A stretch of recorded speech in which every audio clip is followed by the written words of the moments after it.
Este é um trabalho voluntário, sem fins lucrativos, que oferece livros gravados em MP3 para aqueles que não têm condições de ler livros impressos. Para ouvir este e outros livros gratuitamente na íntegra, acesse nosso canal e leia as instruções na aba Sobre. Este livro foi gravado para o uso exclusivo da pessoa com deficiência visual, não podendo ser comercializado de acordo com a Lei nº 9.610, de 19 de fevereiro de 1998. Faixa 2. Capítulo 1. O autocontrole. Continuação. A mente tem um tremendo poder sobre o corpo. Se uma ideia se apodera da mente, ela afeta o corpo e produz as correspondentes mudanças em todo o sistema. A mesma mente que tinha prazer em certas coisas em determinada época chega a detestá-las só de vê-las, se novas ideias penetram nela. Por exemplo, a carne é muito agradável para os que estão acostumados a comê-la e pensam que é o alimento apropriado para eles. Mas se descobrem os nobres princípios em que se baseia a dieta vegetariana e a adotam, não poderão suportar nem o odor da carne, que lhes causará náusea. Seu estômago se recusará a digerir a carne, que lhes pode produzir mal-estar e sofrimento.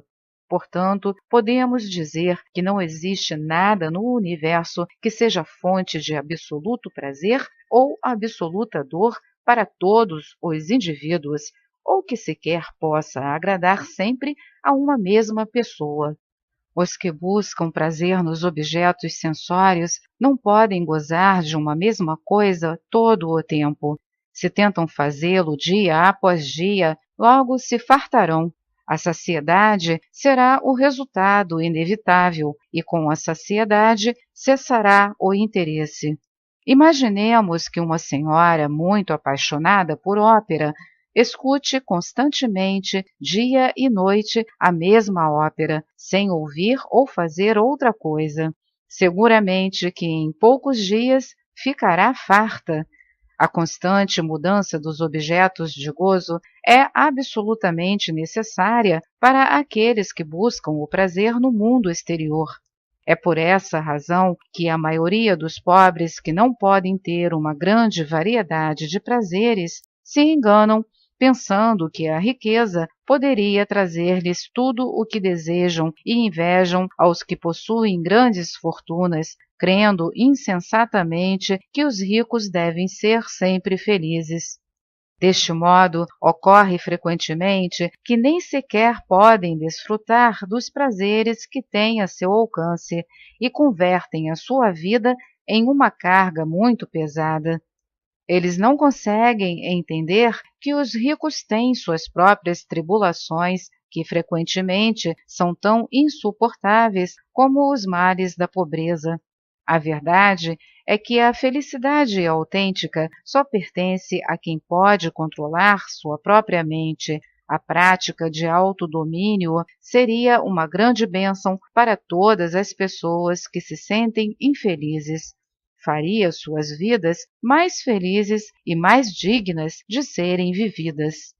Antes que possamos refrear a tendência natural da mente de sair para buscar prazeres no mundo externo, devemos saber que as sensações prazerosas dependem das sensações dolorosas. Se nunca tivéssemos experimentado nada doloroso, não poderíamos desfrutar de nenhuma sensação agradável. O prazer é prazer só quando relacionado com o sofrimento. Quando comparamos duas sensações, encontramos que uma é mais agradável que outra e chamamos, geralmente, a menos agradável de penosa.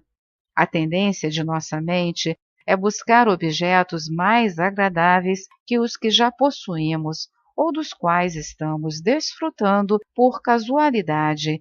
E quando achamos algo que promete à nossa imaginação mais prazer que as coisas que já temos, em seguida cobiçamos possuí-lo.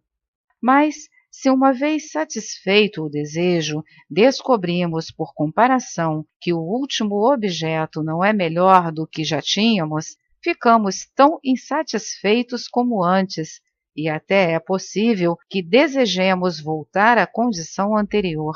Resulta, assim, compreensível que mesmo que os mesmos objetos sensórios possam produzir prazer ou dor em diferentes indivíduos, sempre permanece o fato de que a tendência natural da mente é buscar o prazeroso e evitar o sofrimento. Apegamo-nos aos objetos que nos proporcionam gozo, mas quando deixam de agradar-nos, nos tornamos indiferentes às mesmas coisas que antes desejávamos. E às vezes até chegamos a odiá-las e a fugir delas. Nossas mentes buscam constantemente novos objetos de prazer através das portas dos sentidos e se apegam a cada coisa nova que promete dar-nos uma sensação agradável. Enquanto dure este apego, a mente se converte em escrava. Se algo se interpõe no caminho que impeça a mente de desfrutar um prazer particular, a mente tenta vencer o obstáculo. Quanto mais forte é o poder de oposição, tanto mais forte é a luta mental para subjugá-lo. Se o desejo é muito intenso e não logramos satisfazê-lo por meios normais, frequentemente nos enfurecemos e adotamos métodos mais violentos, perdendo assim toda a possibilidade de manter a paz mental. O que antes era um simples desejo de gozo toma a forma de uma avassaladora paixão, agita a mente profundamente e se manifesta como ira e inquietude. Neste agitado estado de ânimo, perdemos o sentido do bem e do mal. A memória se ofusca, o entendimento se confunde, não podemos prever a consequência de nossos atos e agimos como brutos. O desejo, ao crescer, se converte em paixão e esta, quando encontra obstáculos, se transforma em cólera. Assim que, na primeira etapa, temos o desejo, na segunda, a paixão, e a esta se segue a ira. A paixão e a ira, por sua vez, conduzem ao ódio, ao ciúme e a outros maus sentimentos, os que se manifestam exteriormente em atos viciosos. Aquele que pode impedir que sua mente seja perturbada pela paixão e a ira já logrou o domínio de si mesmo. O controle das paixões e da ira se obtém quando a mente não busca o prazer nos objetos externos, quando aprende que o prazer que se experimenta através dos sentidos é transitório, dura uns poucos segundos e sua fonte não é o objeto mesmo, senão que depende da condição física e mental daquele que goza. Vimos que a paixão e a ira são a segunda e terceira etapa do desejo. Os desejos, segundo os yogis, permanecem no plano subconsciente de nossa mente.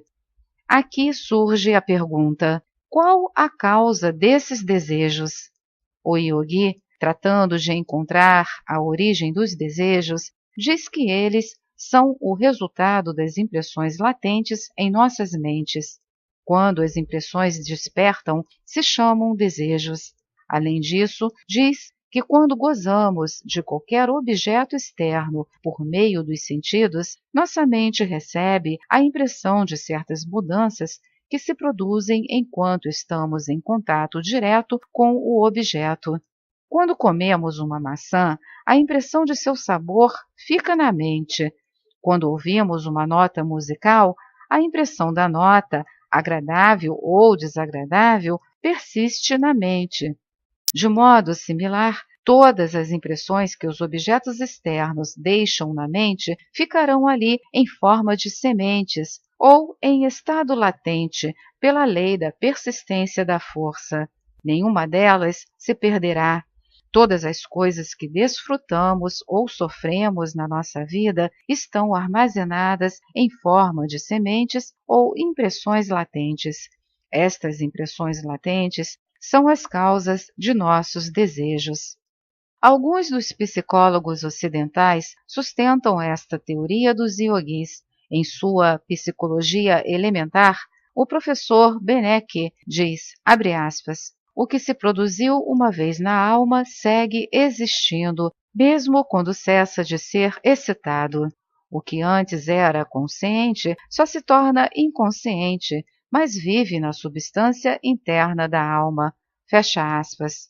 Sir William Hamilton admite a existência das impressões latentes quando diz, abre aspas, tudo aquilo de que somos conscientes está feito daquilo do qual não somos conscientes. Fecha aspas. Ele explica a atividade psíquica do plano subconsciente comparando a cadeia de impressões ou pensamentos com uma fileira de bolas de bilhar. Ao golpear-se a bola colocada em uma extremidade, a vibração é transmitida pelas demais até a última, sendo esta a única que se move. Mas os yogis dizem que estas impressões latentes são as sementes ou a verdadeira causa dos desejos. Suponhamos que a substância mental é como um mar, que a superfície é o plano consciente e que as impressões latentes estão muito abaixo da superfície. Aqui devemos recordar que qualquer coisa que permanece em estado latente tende a manifestar-se quando as condições se tornam favoráveis.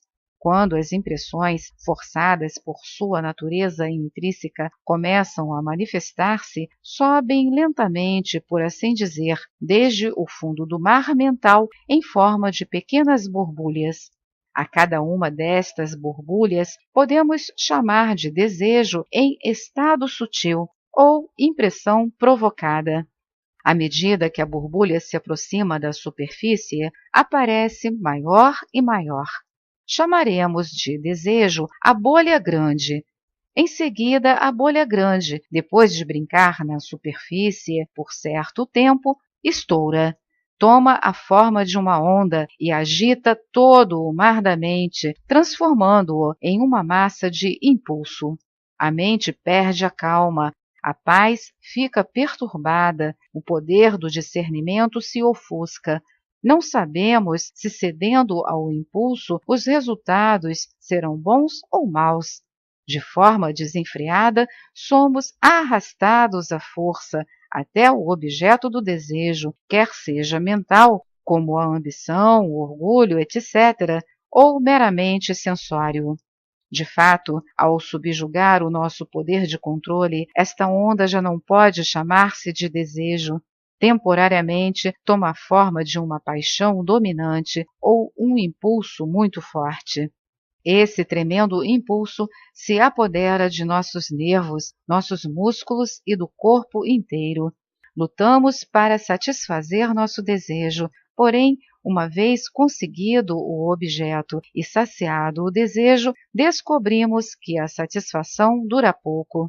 A tempestade que fez naufragar nosso próprio domínio gradualmente amaina e o desejo que a provocou volta de novo ao seu estado latente. Recobramos uma transitória calma mental e ficamos felizes por certo tempo. Entretanto, outra impressão latente se desperta e aparece em forma de uma borbulha. Lentamente sobe do plano subconsciente ao plano consciente e se repete o mesmo processo.